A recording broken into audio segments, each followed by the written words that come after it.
Hello, good evening, welcome. कैसे हैं आप सभी लोग? आप सभी का स्वागत है सीयूईटी पीजी 2025 ज्योग्राफी के कंप्लीट फ्री सीरीज में, जहां पे आज हम लोग सेकंड क्लास लेने जा रहे हैं, जहां पे हम लोग इंटीरियर ऑफ अर्थ के बारे में समझेंगे। क्योंकि पिछले क्लास में हम लोगों ने ओरिजिन ऑफ अर्थ के बारे में देखा था कि पृथ्वी की उत्पत्ति कैसे हुई है, और इन सारी चीजों को हमने समझने की कोशिश की थी। तो मुझे आशा है कि आप लोगों को क्लास समझ में आया है। अगर आपने नहीं देखा है वो क्लास, तो पहले उस क्लास को देखना, फिर इस क्लास को देखना, ताकि एक कंटिन्यूटी हम लोगों की प्रिपरेशन की बनी रहे।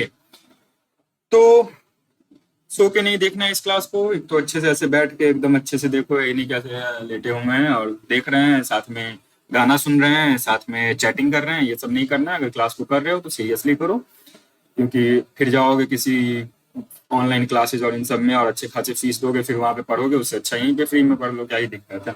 और फ्री में पढ़ ही रहे हो तो सब्सक्राइब भी कर लो यहाँ पे आके। ओके, चलिए तो पानी वानी लेके बैठ जाओ। शुरू करते हैं हम लोग आज की अपनी क्लास, जो कि इंटीरियर ऑफ अर्थ के ऊपर है। अब देखो, पृथ्वी के ऊपर हम लोग रह रहे हैं ना, पृथ्वी की जो सबसे आउटर लेयर है उसके ऊपर हम लोग रह रहे हैं। अब पृथ्वी के नीचे हमको जाना है। अगर तुम ऐसे यहाँ पे बैठ के पृथ्वी के ऐसे सरफेस पे ऐसे आसमान में देखो, तो तुमको आसमान दिखाई देगा, रात को चांद सितारे दिखाई देंगे, और भी चीजें दिखाई देंगी। लेकिन धरती के नीचे ऐसे देखोगे तो तुम्हें कुछ नहीं दिखाई देगा। ठीक है, धरती के नीचे से झांक के तुम नहीं देख सकते हो धरती के नीचे क्या है। बट एक्चुअली धरती के नीचे भी तो कुछ चीजें होंगी। तो उसको जानने के लिए, उसको समझने के लिए हम लोग क्या करते हैं, अर्थ के इंटीरियर के कुछ प्रक्रियाओं को हम लोग देखते हैं कि कैसे क्या हो रहा है। इन सब बातों को समझने की कोशिश करते हैं।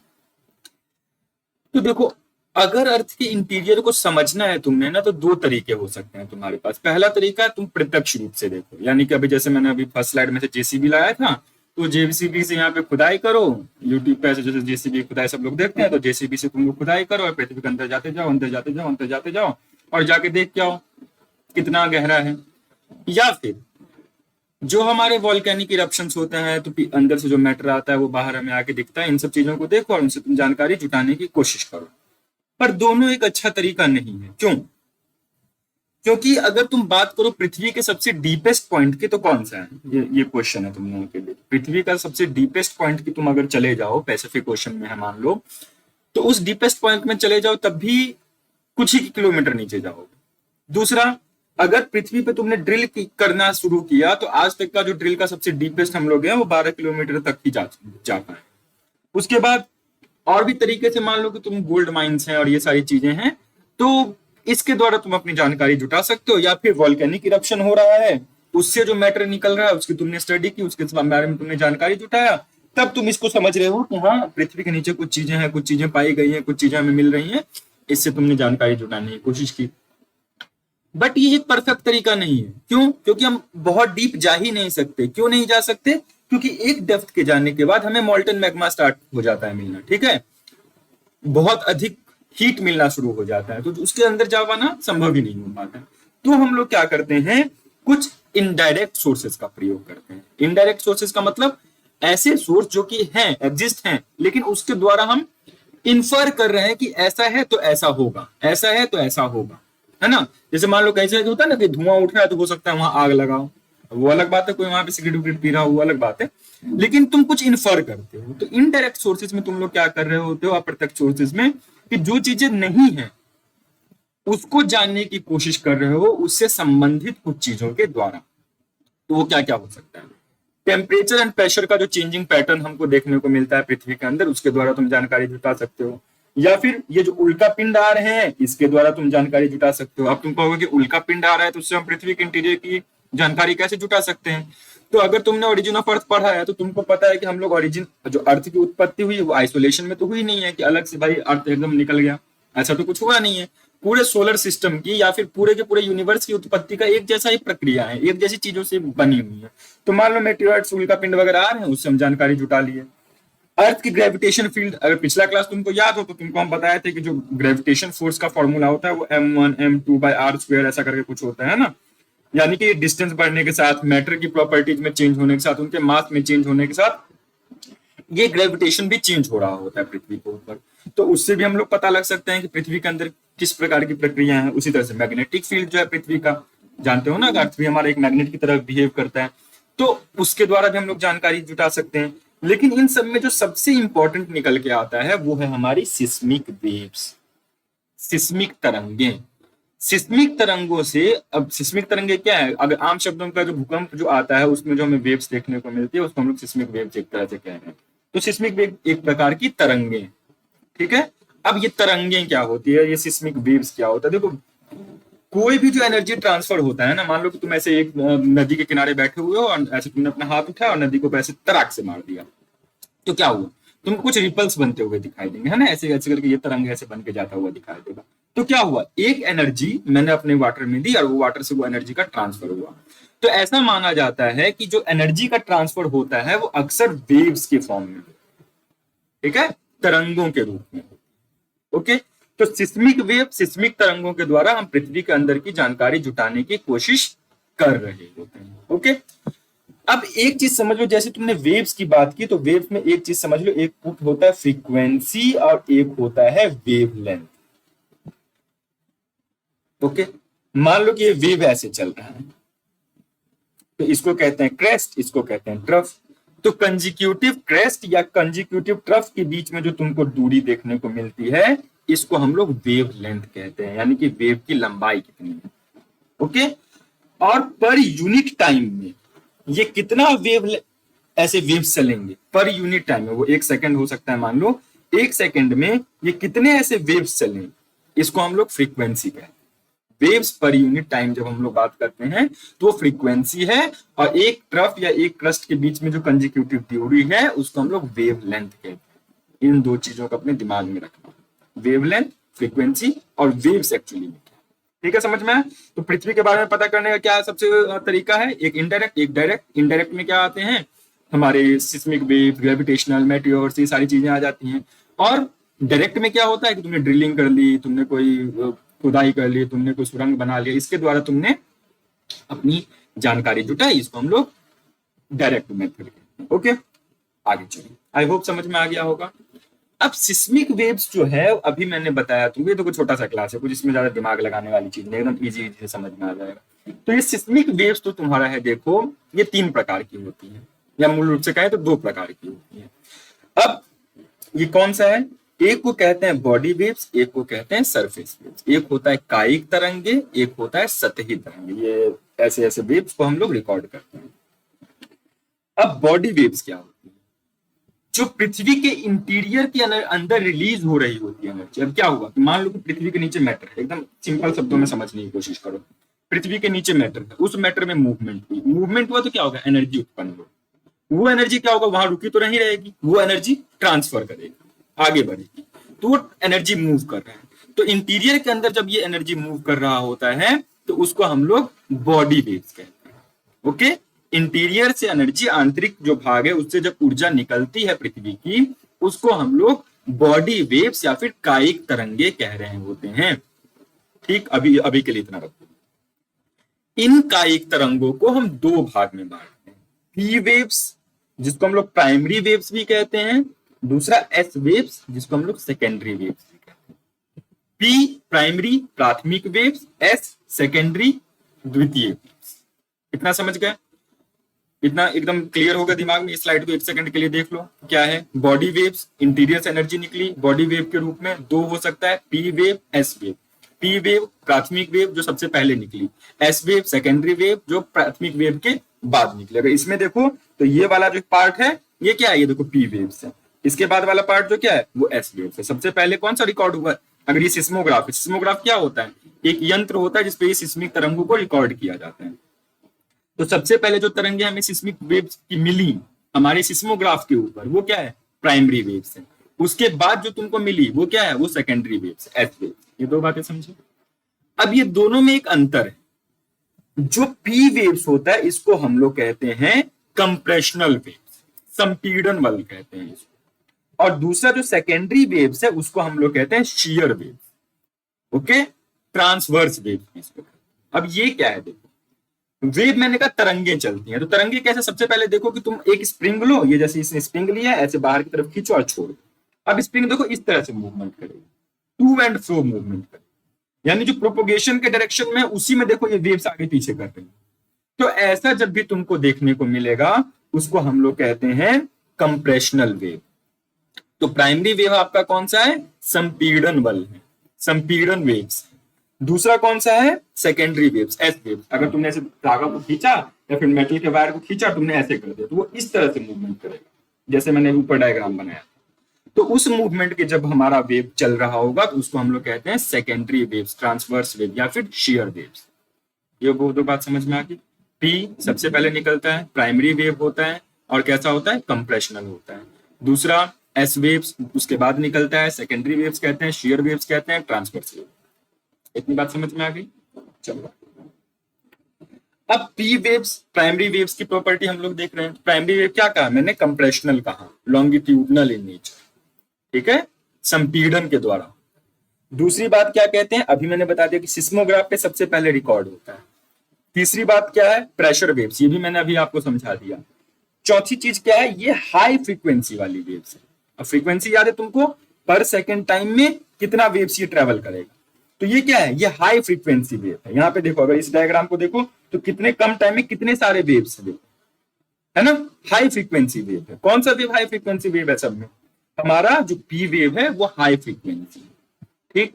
दूसरा, ये किसी से नहीं डरता, ठोस द्रव्य गैस कोई भी मीडियम हो, पी वेव हमारा गुजरेगा ही, लेकिन स्पीड कम ज्यादा होती है भाई साहब की। मान लो जैसे कि तुम लाइट को ही देखो, जब लाइट ट्रेवल कर रहा होता है ऐसे एयर में, और नीचे तुमने क्या रखा है, एक लेजर वाला एक्सपेरिमेंट हमने कर रहा था ना 8वीं 9वीं क्लास में, तो उसमें क्या देखा था कि लेजर लाइट जब तुम मारते हो किसी लिक्विड में तो उसकी वो बेंड हो जाती है। बेंड क्यों होती है, क्योंकि उसका डायरेक्शन चेंज हो रहा है। क्यों चेंज हो रहा है, क्योंकि अचानक से स्पीड में चेंज आ, वो भी क्या है, वो भी एक लाइट वेव है। अगर तुमको याद हो, एक डिबेट होता है ना कि लाइट वेव है कि पार्टिकल है, ये सब उसमें नहीं जाएंगे, बट एक वेव नेचर वो दिखा रहा होता है किस तरह एक मीडियम से जब दूसरे मीडियम में जाता है वो लाइट, तो उसका स्पीड चेंज हो जाता है, वो डिफ्लेक्ट कर जाता है, उसकी दिशा चेंज हो जाती है। उसी तरह से जो प्राइमरी वेव्स है, ये सब मीडियम में ट्रेवल तो कर सकता है, याद रखना, ये किससे नहीं डर रहा है, सब में ट्रेवल करेगा, लेकिन इसका जो स्पीड है उसमें परिवर्तन आता है। पी वेव्स के स्पीड का अलग अलग मैटर में, अलग अलग मटेरियल में जाने से स्पीड पर प्रभाव पड़ता है। ओके, कैसे, सबसे तेजी से ये हमारे सॉलिड में चलता है, लिक्विड में थोड़ा स्लो हो जाता है, गैस में ये सबसे तेजी से चलता है, ठीक है। गैस में क्या हो रहा है, सबसे स्लोली मूव कर रहा है, ओके। हाई स्पीड सॉलिड में चल रहा है, ओके। चलो आगे चलो। एस वेव सब क्या है, एस वेव सब ट्रांसवर्स इन नेचर है। कैसे, वो जो स्ट्रिंग मैंने दिखाया था, वो स्ट्रिंग ऐसे चल रहा था ना, इस नेचर का ये वेव, ओके। ये कब आता है, ये पी वेव के बाद आता है। ये थोड़ा ज्यादा डिस्ट्रक्टिव होता है।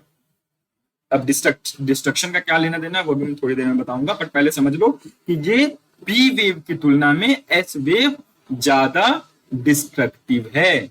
अगली बात, ये हमारा it can not pass through fluid, इसको पानी में जाना पसंद नहीं है, इसको द्रव्यों में जाना पसंद नहीं है। तो जहां पे भी द्रव्य होगा, जहां पे भी द्रव्य होगा वहां पे एस वेव दिखाई नहीं देगा।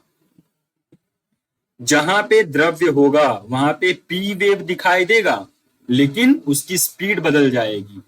स्पीड बदलने से क्या होगा, उसकी दिशा बदल जाएगी। लेकिन एस वेव क्या है, वो पास ही नहीं होगा, वो दिखाई ही नहीं देगा वहां पे, ओके। दूसरी, सॉलिड में तो ये भाई साहब ट्रेवल कर रहे होते हैं एस वेव्स, लेकिन सॉलिड में भी इसके स्पीड में वेरिएशन देखने को मिलता है। वेलोसिटी क्या होता है, संवेग। इसके संवेग में हमें परिवर्तन देखने को मिलता है, बदलाव देखने को मिल रहा है, ओके। तो हमने क्या पढ़ा, पी वेव और एस वेव को समझ लिया। ये दोनों समझ में आ गया तुमको। ये दो चीज जैसे समझ में आएगी, पृथ्वी के इंटीरियर के बारे में बहुत कुछ हमें समझ में आ जाएगा, ओके। तो समझ लो, 1 मिनट ऐसे लो, 30 सेकंड सोचो कि पी वेव्स क्या था, एस वेव्स क्या था, पी वेव में क्या हो रहा था, एस वेव में क्या हो रहा था, ये सारी बात अपने दिमाग में बिठा लो। बिठा ली, चले आगे बढ़े। चलो अब ये देखो एल वेव्स, तीसरा। अब इसका लेना देना भी थोड़ी बाद में देंगे, बट ये एल वेव क्या है, ये ऐसे जैसे ये होता है ना, मैं एल तरंगी हूं मुझसे डर के रहो, ये सबसे डिस्ट्रक्टिव वेव, सबसे डिस्ट्रक्टिव वेव है। इसका लो फ्रीक्वेंसी है, ओके। लो फ्रीक्वेंसी जिसका भी होगा उसका वेवलेंथ ज्यादा होगा। जब ये सरफेस के ऊपर आती है, और ये भी एक तरह का ट्रांसवर्स वेव है, ये जब पृथ्वी के ऊपर आती है तो इसके साथ अलग बात ये है कि ये पृथ्वी के मैटर के साथ इंटरेक्ट करता है। है ना, जो हमारे पृथ्वी का ये लिथोस्फेरिक परत है, इसके साथ ये वेव्स इंटरेक्ट करता है और इस वेव के कारण हमें भूकंप की लहरें देखने को मिलती है। भूकंप जो हम लोग फील करते हैं वो एल वेव के कारण होता है। ये सरफेस के साथ मूव करती है, रॉक्स के साथ इंटरेक्ट करती है, लो फ्रीक्वेंसी होती है। लो फ्रीक्वेंसी का मतलब हाई वेव लेंथ होता है, और जहां से वो शुरू हुआ जैसे जैसे वो दूर जा रही होती है तो उसका क्या होता है, एनर्जी का लॉस होते जाता है ना।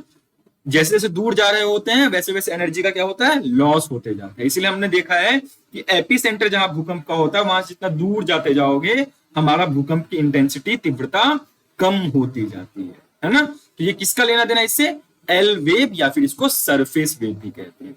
ये क्या है, ये स्लोएस्ट अमंग ऑल है, ये एकदम धीरे धीरे ट्रेवल करता है।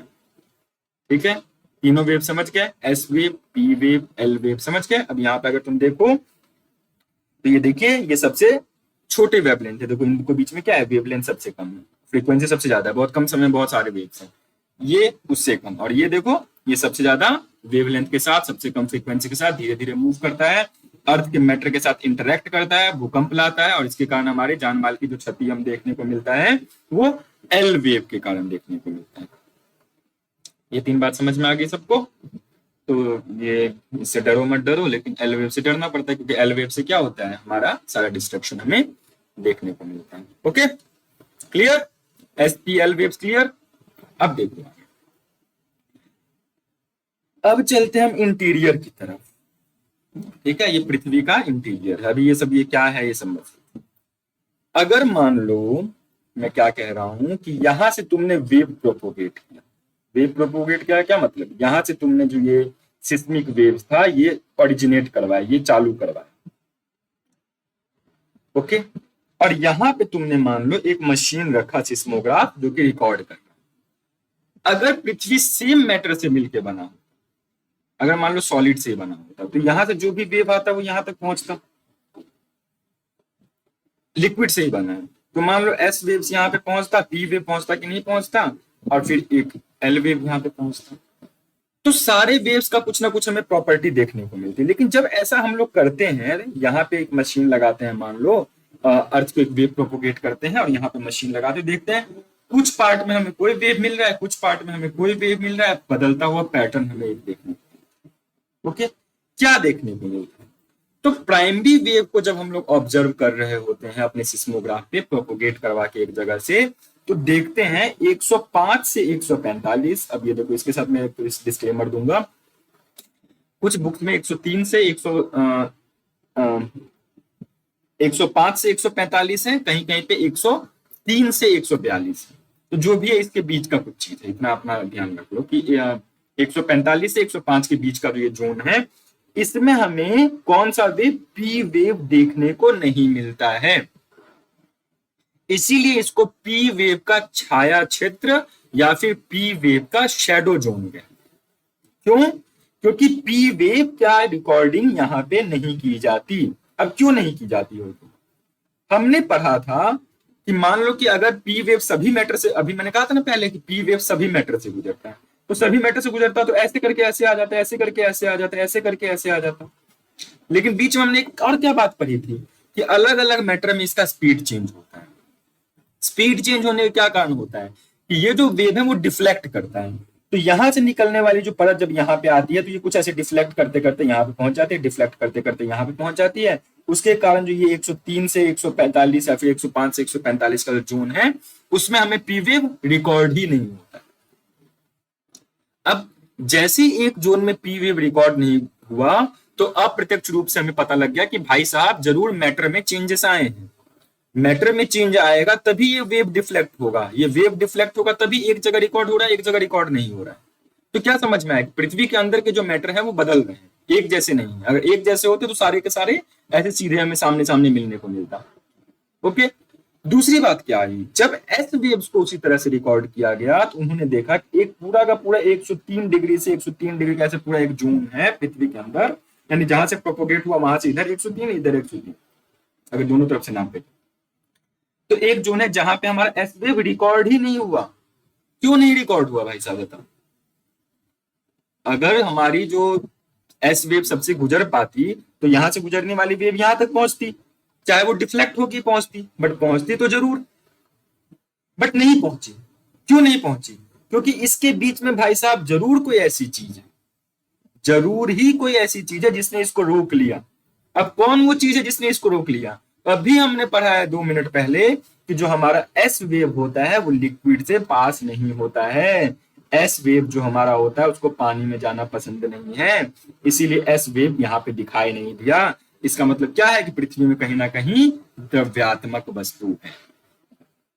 ओके, तो इसके द्वारा हम लोगों ने समझ लिया कि पृथ्वी के अंदर ठोस कहाँ है, द्रव्य कहाँ है, कैसी परिस्थितियां बन रही है। ये सारी बातें हमने इस प्रक्रिया के थ्रू शुरू पढ़ लिया, यही यहाँ पे लिखा। बताओ ये कोई दिक्कत है? अब क्या पूछते हैं सिस्मोग्राफ पे सबसे पहले कौन सा वेव रिकॉर्ड होता है? अभी मैं तुमको 10 क्वेश्चन बता देता हूँ। सिस्मोग्राफ पे सबसे पहले कौन सा वेव रिकॉर्ड होता है? कौन सा वेव सबसे तेजी से चलता है? कौन सा वेव सबसे ज्यादा डिस्ट्रक्शन करता है? तीनों वेव्स को अरेंज कीजिए सबसे हाई से लो की स्पीड में। पी वेव का सरफेस, पी वेव का शेडो जोन क्या होता है? एस वेव का शेडो जोन क्या होता है? पी वेव का शेडो जोन क्यों बनता है? एस वेव का शेडो जोन क्यों बनता है? ये ऐसे ऑप्शन में दिया होगा। एस वेव सिर्फ 103 से 103 के बीच में अगर दिखाई देता है तो इसका मतलब क्या है? इस तरह से तुमको क्वेश्चन फ्रेम करके मिलेंगे, बहुत सारे क्वेश्चन इस टॉपिक पे बन जाते हैं, है ना। कल नहीं, संडे को देखते रहना चैनल को, आपको वो शीट दिखाई देगा। ओके, आपको वो शीट दिखाई देगा एक टेस्ट वाला, तो वो टेस्ट तो अटेम्प्ट कर ही देना ना, पैसे देके अटेम्प्ट थोड़ी करना है, कुछ चीजें फ्री मिल रही है तो कर लो अटेम्प्ट। अब इसके कारण हमको पृथ्वी के अंदर के बारे में पता लगा, कहीं पे ठोस है, कहीं पे द्रव्य है, कहीं पे गैस है, तो उसके बेसिस पे हमने पृथ्वी का विभाजन किया इंटीरियर का, पृथ्वी का इंटीरियर कैसा है, किस चीज से बना है, क्या क्या हमें देखने को मिल रहा है। ओके, यहां तक सबको क्लियर है? यस और नो बता दो जल्दी से, क्लियर है ना? तो आगे हम लोग अब देखते हैं। अब देखो पृथ्वी के अंदर जब तुम ये देखो कितना कंफ्यूज है, ये जब तुम करने जाओगे ना तो तुम्हें 2 डिवीजन मिलती है, 2 प्रकार से बंटवारा। पहला जो बंटवारा, अब मैंने कहा पृथ्वी के इंटीरियर को बांटो, जैसे कि मैंने तुमको कहा क्लास में तुम्हारे स्टूडेंट है उनको बांटो, तो तुम किस बेसिस पे बांट सकते हो? बॉय गर्ल के बेसिस पे बांट सकते हो, या फिर कौन रेगुलर आता है कौन रेगुलर नहीं आता है उसके बेसिस पे बांट सकते हो, या फिर 50% से ज्यादा नंबर है कि 50% से कम नंबर है उसके बेसिस पे बांट सकते हो। तो एक बेसिस होता है ना बांटने का। तो पृथ्वी के इंटीरियर को जब हम लोग समझने की कोशिश कर रहे होते हैं तो 2 बेसिस पे बांटते हैं, याद रखना। पहला जो बेसिस है वो है कॉम्पोजिशन एंड डेंसिटी, यानी कि घनत्व कितना है और किस पदार्थ से बना हुआ है। ओके, इस तरह से जब हम लोग डिवीजन इसको कहते हैं तो इसको कहते हैं हम लोग स्टैटिक डिवीजन, याद रखना, स्टैटिक डिवीजन इसको कहते हैं। ओके, दूसरा जो मेथड है बांटने का, ये बहुत कंफ्यूज होते हैं सारे बच्चे, इसमें कंफ्यूज नहीं होना है। दूसरा जो मेथड है बांटने का वो मैकेनिक्स के बेसिस पे होता है। मैकेनिक्स के बेसिस मतलब पृथ्वी के अंदर किस तरह से मोशन हो रहा है, पृथ्वी के अंदर गतिशीलता किस प्रकार की है, उसके बेसिस पे बांटते हैं। तो मैकेनिक्स के बेसिस पे बांट रहे हो उसको हम लोग कहते हैं डायनेमिक डिवीजन। लिख लिए सब लोग? When we are classifying the interior of Earth on the basis of composition and density, it is called static division of Earth's interior. And when we divide Earth interior on the basis of mechanics, it is called dynamic division. ठीक है? अब Hindi medium वाले कहेंगे sir dynamic क्या और static क्या, तो थोड़ा वेट करो, आप लोगों को एक हैंडआउट में प्रोवाइड करूंगा जिसमें सारे टर्म्स को, और बहुत सारे टर्म्स तो देखो मैं कोशिश भी करता हूँ बट हिंदी मिलता नहीं है, उसको उसी तरह से पेपर में भी पूछ लेता है, जैसे बैरिस्फीयर तो वो ऐसे ही पूछ लेगा, शब्द दे देगा कि ये क्या होता है। ठीक है, एस्थीनोस्फेयर, एस्थीनोस्फेयर का हिंदी कहीं नहीं है, प्रश्न पत्र में आपका आएगा कि एस्थीनोस्फेयर पृथ्वी का कौन सा परत है, या एस्थीनोस्फेयर किस रूप में पाया जाता है। ओके, तो ऐसे आपसे क्वेश्चन पूछेगा, तो वो पागल नहीं है। तो सबसे ऊपर अगर सबसे पहले हम लोग पढ़ते हैं कौन सा, static division. Okay, static division के बेसिस पे पृथ्वी को 3 परतों में बांटा गया है, क्रस्ट, मेंटल एंड कोर। ऊपर पट्टी, क्रस्ट, मेंटल और कोर, इन 3 रूपों में पृथ्वी को कॉम्पोजिशन के बेसिस पे बांटा गया है। ओके, पहला लेयर, जिसको हम लोग क्या कहते हैं, क्रस्ट। अब देखो, तुमको पता होना चाहिए कि पृथ्वी के हर लेयर में ये 20 एंड 200 नहीं है, ये 20 डिग्री एंड 40 डिग्री होना चाहिए। ये प्रॉब्लम है, 200 टू 400 ये देख लिया जाएगा बाद में, बट इसको अभी ध्यान नहीं देना तुमको। ओके, अर्थ के क्रस्ट में कितना वॉल्यूम है और कितना मास है, क्योंकि क्या हम लोग देखो कॉम्पोजिशन एंड डेंसिटी के बेसिस पे डिवीजन किए हैं ना, तो हमें पता होना चाहिए कि उसका कॉम्पोजिशन कैसा है और उसकी डेंसिटी कैसी, ये दोनों बातें हमें पता होनी चाहिए। तो अर्थ के क्रस्ट को देखोगे तुम लोग, तो पहली बात कि इसका जो वॉल्यूम है वो पूरे अर्थ के आधा से 1% ही है, और जो मास है, घनत्व एंड उसका वजन, एक तरह से मानो तो घनत्व कितना है, आधा से 1% है, और मास कितना है, 1%। नोट बनाते रहो अपने हिसाब से। दूसरा, जैसे जैसे हम नीचे जा रहे होते हैं इस लेयर में, इस परत में, जैसे जैसे तुम नीचे जाओगे हमारी डेंसिटी जो है, घनत्व जो है वो बढ़ते जाता है। लेकिन अगर एवरेज निकालें, औसत निकालें, तो वो उसका घनत्व 2.7 ग्राम पर सेंटीमीटर क्यूब हमें देखने को मिलता है। ओके, अगली बात, ये जो क्रस्ट है हमारा, इसको दो भागों में हम लोग बांटते हैं। एक को कहते हैं ओशनिक क्रस्ट, जो ये समुद्री वाला भाग का क्रस्ट है। एक को कहते हैं हम लोग कॉन्टिनेंटल क्रस्ट। ओके, तो ओशनिक क्रस्ट जो है वो 5 से 30 किलोमीटर के लगभग होता है, और जो कॉन्टिनेंटल क्रस्ट है वो हमारा 50 से 70 किलोमीटर। अब देखो, कुछ बातें होती हैं समझने वाली, कुछ बातें होती है रटने वाली। तो पहले वाली जो थी एचपी वेव्स क्या है, कैसे चलता है, ये सारी बातें, वो है समझ लेने वाली थोड़ी सी, और थोड़ी याद करने वाली। ये है कोड याद करने वाली, कुछ समझना नहीं है। ठीक है, वॉल्यूम कितना, आधा से 1%, मास कितना, 1%। डेंसिटी को क्या होता है, नीचे जाते हुए क्या होता है, बढ़ता है, और एवरेज डेंसिटी कितनी है, 2.7 ग्राम पर सेंटीमीटर क्यूब। चलो पीछे पीछे में रिपीट करो ये अपने मन में। क्रस्ट को दो भाग में डिवाइड करते हैं, ओशनिक क्रस्ट जो समुद्री क्रस्ट है, समुद्री भूपरपट्टी, और दूसरा हमारा कॉन्टिनेंटल क्रस्ट, महाद्वीपीय भूपरपट्टी। महाद्वीपीय जो है वो 50 से 70 किलोमीटर हमारा गहरा है। जो ओशनिक है, जो थिकनेस उसकी है वो 5 से 30 किलोमीटर की ही है। ओके, नीचे जाने के साथ साथ क्या होता है, टेम्परेचर बढ़ता है। ओके, जो कॉन्टिनेंटल क्रस्ट है, महाद्वीपीय क्रस्ट है, उसको सियाल कहते हैं। क्या होता है ये, सिलिकॉन प्लस एल्यूमिनियम। और दूसरा कौन सा है, ओशनिक, समुद्री, उसमें क्या होता है, सीमा। सीमा कोई लड़की नहीं है, सिलिकॉन एंड मैग्नीशियम। देखो ऐसे बच्चों की तरह तुम लोगों को पढ़ाना पड़ता है। ठीक है, तो याद कर लो, क्रस्ट के बारे में समझ गए पूरा। अब आगे चलो, अब मेंटल के बारे में चलो। मेंटल जो है एक बड़ा मास और एक बड़ा वॉल्यूम पृथ्वी का लेता है। पृथ्वी के 83% वॉल्यूम मेंटल में है और 67% मास मेंटल में है। इसकी जो डेप्थ है ये 2900 किलोमीटर तक जाती है। ओके, अब ये जो मेंटल है इसको दो भाग में बांटते हैं, एक को कहते हैं अपर मेंटल, एक को कहते हैं लोअर मेंटल। तो अपर मेंटल का जो हमारी डेंसिटी है वो 2.9 से 3.3 होता है, एंड लोअर का 3.3 से 5.7 होता है। यानी कि जैसे जैसे नीचे जा रहे हो मेंटल में, वहां पे भी क्या तुम्हें देखने को मिल रहा है कि हमारा डेंसिटी बढ़ रहा है। नीचे जाते हुए क्या हो रहा है, देखो डेंसिटी बढ़ रहा है।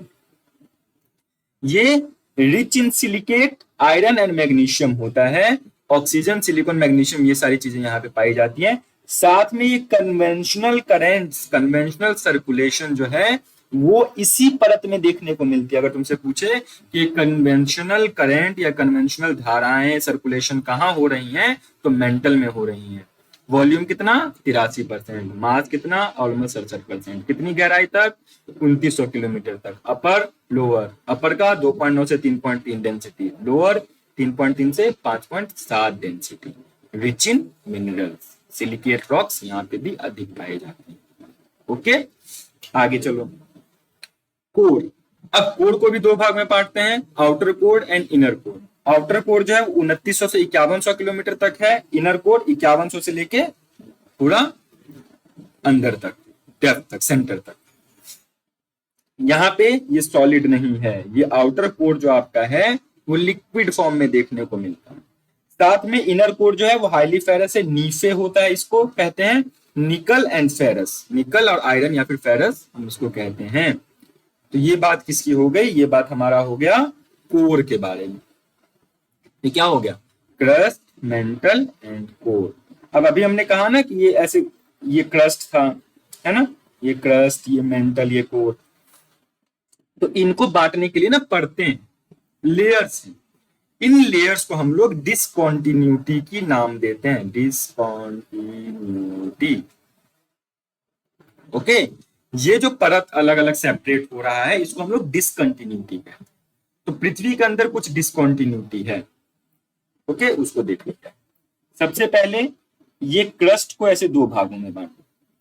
ये हो गया अपर क्रस्ट, ये हो गया lower crust. Upper crust and lower crust को जो बांटता है उस डिसकंटिन्यूटी को हम लोग कहते हैं कोनार्ड डिसकंटिन्यूटी। नोट में बना लो अपने। अपर क्रस्ट एंड लोअर क्रस्ट को बांटने वाले परत को कहते हैं हम लोग कोनार्ड डिसकंटिन्यूटी। आगे क्या आया, क्रस्ट और मेंटल। ये क्रस्ट और मेंटल का एक सेपरेशन वाला लेयर है। क्रस्ट एंड मेंटल को सेपरेट करने वाले इस लेयर को कहते हैं हम लोग मोहो डिसकंटिन्यूटी। ओके, आगे देखो, अब ये क्या है, ये हमारा मेंटल है। इसको भी दो भाग में बांटते हैं। अभी हमने कहा था 3.3 से 2.9 से 3.3, 3.3 से 5.5, ऐसा हमने बात किया था। तो इसको भी ऐसे दो भाग में बांट रहे हैं हम लोग। ठीक है, तो ये वाला जो डिसकंटिन्यूटी है जो upper mantle and lower mantle को बांटता है, इसको हम लोग कहते हैं Repetti discontinuity. Okay, Repetti discontinuity. अब ये क्या है, ये मेंटल और कोर। मेंटल एंड कोर को बांटने वाले को हम लोग कहते हैं गटेनबर्ग डिसकंटिन्यूटी। ओके, क्या कह रहे हैं हम लोग, गटेनबर्ग डिसकंटिन्यूटी। अब ये कोर है, कोर को भी वैसी upper core and lower core. Upper core and lower core discontinuity को हम लोग कहते हैं लेमन डिसकंटिन्यूटी। तो पृथ्वी के अंदर जब हम लोग कॉम्पोजिशन एंड डेंसिटी के बेसिस पे पृथ्वी को बांट रहे होते हैं तो हमें ये 5 डिसकंटिन्यूटी देखने को मिलता है, Conrad, Moho, Repetti, Gutenberg and Lehmann. Upper दोनों, upper crust lower crust Conrad, lower crust upper mantle Moho, upper mantle lower mantle Repetti, lower mantle upper core Gutenberg, upper core and lower core Lehmann discontinuity. ये याद रखना, इस पे question आता है, पक्का आता है, हर बार आता है। कुछ ना कुछ घुमा फिरा के पूछ लेते हैं, मैच द कॉलम पूछ लिया, कुछ भी पूछ लिया, तो ये तुमको याद होना चाहिए। वेरी इंपॉर्टेंट, पूरा ये क्लास ही आज का बहुत इंपॉर्टेंट है, बहुत क्वेश्चन बनते हैं इस पे, है ना। थक गए, कोई बात नहीं, एक और टॉपिक। अब अभी मैंने थोड़ी देर पहले बताया था कि ये हमने जो बंटवारा किया है ये कॉम्पोजिशन एंड डेंसिटी के बेसिस पे स्टैटिक डिवीजन किया है। दूसरा डिवीजन क्या था, मैकेनिक्स के बेसिस पे हमारा डायनेमिक डिवीजन था। वो तो डायनेमिक डिवीजन ये लिथोस्फेयर, एस्थीनोस्फेयर, मेसोस्फेयर, पायरोस्फेयर एंड बेरिस्फेयर। ओके, तो जो सबसे टॉप लेयर होता है अकॉर्डिंग टू मैकेनिक्स वाला थ्योरी, तो सबसे टॉप लेयर को कहते हैं लिथोस्फेयर। ये 100 किलोमीटर तक, क्रस्ट और अपर मेंटल का भाग इसमें आ जाता है। उस डिवीजन से हम लोग देखें तो वहां पे हमको अपर मेंटल एंड क्रस्ट देखने को मिलता है। उसके नीचे एक प्लास्टिक लेयर है, मोल्टन मैग्मा वाला लेयर है, जिसको हम लोग एस्थीनोस्फेयर कहते हैं। Okay, upper mantle and lower उसके बीच में थोड़ा देखने को मिलता है। बीच वाला क्या है, मीजोस्फेयर। मीजोस्फेयर देखो एटमोस्फेयर में भी देखने को मिलेगा, याद रखना, और अंदर भी देखने को मिलना है। मीजो का मतलब होता है मध्य, मध्य मंडल है ये बीच में आता है। ओके, इसके नीचे जाओगे सेमी सॉलिड पार्ट, सॉरी हाँ, सेमी सॉलिड लोअर पार्ट, और जो लिक्विड पार्ट है आउटर क्रस्ट का, इसको हम लोग कहते हैं पायरोस्फेयर। पायरो का मतलब होता है फायर, तो ये बहुत ज्यादा माना जाता है गर्म है, ये है वो है, इसको पायरोस्फेयर कहते हैं। एंड लास्ट लेयर को हम लोग कहते हैं बेरिस्फेयर, जो कि इनर मोस्ट सॉलिड कोर जो हमारा है उसको हम लोग बेरिस्फेयर के नाम से जानते हैं। ओके, तो ये 5 जो डिवीजन है, लिथोस्फेयर, एस्थीनोस्फेयर, मेसोस्फेयर, पायरोस्फेयर एंड बेरिस्फेयर, ये हमारे किसके बेसिस पे आता है, ये हमारे मैकेनिक्स वाला जो पोर्शन है ना, जो डायनामिक है, चेंजेस होते रहते हैं, जब प्रक्रिया होती रहती है, उसके बेसिस पे ये आता है। तो ये भी आप लोग क्या करेंगे, याद करेंगे। ठीक है, चले अब देखो, कुछ होंगे हमारे अच्छे बच्चे जिनका दिमाग बहुत चलाना होता है। अब ये जब तुम ये PSL वेव होगा ना, तो P star, G star, S star, पता नहीं क्या क्या ये आएगा किताबों में। देखो हमारा जो उद्देश्य है वो हमारे सीयूईटी एग्जाम को पास करना है। ये वाला जो हमारा सेशन चल रहा है, नेट वाला अभी साइड में रखना है, अभी सीयूईटी पे फोकस करना है। तो जो सीयूईटी वाले हैं उनके लिए तो स्टार और स्टार कुछ ऐसे जरूरी नहीं है, स्लो फास्ट कुछ मतलब नहीं। ओके, दूसरा ये जो, तो उसको इतना ना मतलब पागल मत हो जाना क्या है नहीं है ऐसा, मतलब ये जो पढ़ा रहा हूँ मानो और आगे चलो, अटकना नहीं है, ये समझ लिए बहुत है। एल वेव में जब तुम आओगे तो एक होता है लव वेव और एक होता है रिले वेव्स। ठीक है, तो एल वेव्स को भी दो भाग में हम लोग देखने को मिलते हैं, एक को कहते हैं लव वेव्स, एक को कहते हैं रिले वेव्स। लव वेव जो होता है वो आउटर सरफेस में थोड़ा देखने को मिलता है, जो रिले है थोड़ा इनर पार्ट में देखने को मिलता है, उतना इसको अंदर नहीं जाना है। बट अगर तुमको देखने को क्वेश्चन आ जाए कि P wave, S wave, longitudinal wave, love wave, इसमें से डैमेज पृथ्वी के सतह को कौन सा करता है, तो ये जो लव वेव है वो पृथ्वी के सतह को सबसे ज्यादा डैमेज करता है। लॉन्गिट्यूडनल वेव का पार्ट है ये लव वेव। ओके, तो ये बात ध्यान रखनी है। चलो, तो इसी के साथ इंटीरियर की जो मुख्य बात है वो हमारी खत्म हो जाती है। और ये वीडियो अपलोड होने के बाद नीचे एक लिंक दिया गया है, उस लिंक में आप लोग अपना जो नोट्स बनाओगे वो भेज देना मुझे। उससे क्या होगा, आपकी डिटेल्स भी मेरे पास रहेंगी, अगर कभी कुछ हम लोग आगे प्लान करेंगे तो काम देगा। और साथ में आपका होमवर्क भी दिख जाएगा कि आपने क्या समझा। ठीक है, और अगर कोई भी डाउट होता है किसी क्लास का ना, तो कमेंट बॉक्स में अगर तुम कमेंट कर दोगे तो हम उसका आंसर करने की पूरी कोशिश करेंगे। ओके, तो फिर कर लीजिए आप लोग भी थोड़ा ये सब्सक्राइब कर लीजिए, सब साथ वालों को भी भेज दीजिए, क्योंकि देखो पढ़ाना है ही, पढ़ना है ही आप लोगों ने। सीयूईटी अब बहुत समय तो नहीं है लेकिन बहुत समय है भी, तो तैयारी अच्छे से हम लोग कर लेते हैं, है ना। तो इस क्लास में जो भी तुमको डाउट आया है कमेंट में बता देना, हम समझने की कोशिश करेंगे। और आई होप कि तुम लोगों को समझ में आ रहा है, समझ में आ रहा है तो सब्सक्राइब शेयर जो भी करना है करो, लेकिन पढ़ते रहो, रिवीजन करते रहो। संडे को कोशिश करेंगे, अगर आप लोगों के डाउट ज्यादा होंगे तो एक लाइव सेशन लेने की कोशिश करेंगे, या फिर कुछ कंफ्यूजन आपको होगा तो ट्राई करेंगे। नहीं तो संडे को इसी टाइम पे 9 बजे आपको टेस्ट देखने को मिलेगा, एक लिंक में अपलोड कर दूंगा जिसमें कुछ क्वेश्चंस होंगे प्रैक्टिस के लिए, वो क्वेश्चंस आपको प्रैक्टिस करने हैं। ओके, तो इसी के साथ आज की क्लास को हम लोग एंड करते हैं। थैंक यू सो मच, अच्छे से पढ़ते रहिए, अपना ध्यान रखिए, इंजॉय कीजिए, थोड़ा घूमिए फिरिए, स्ट्रेस मत लीजिए और मजे से पढ़िए। तो thank you so much for attending this class, मिलते हैं अगली क्लास में। जय हिंद।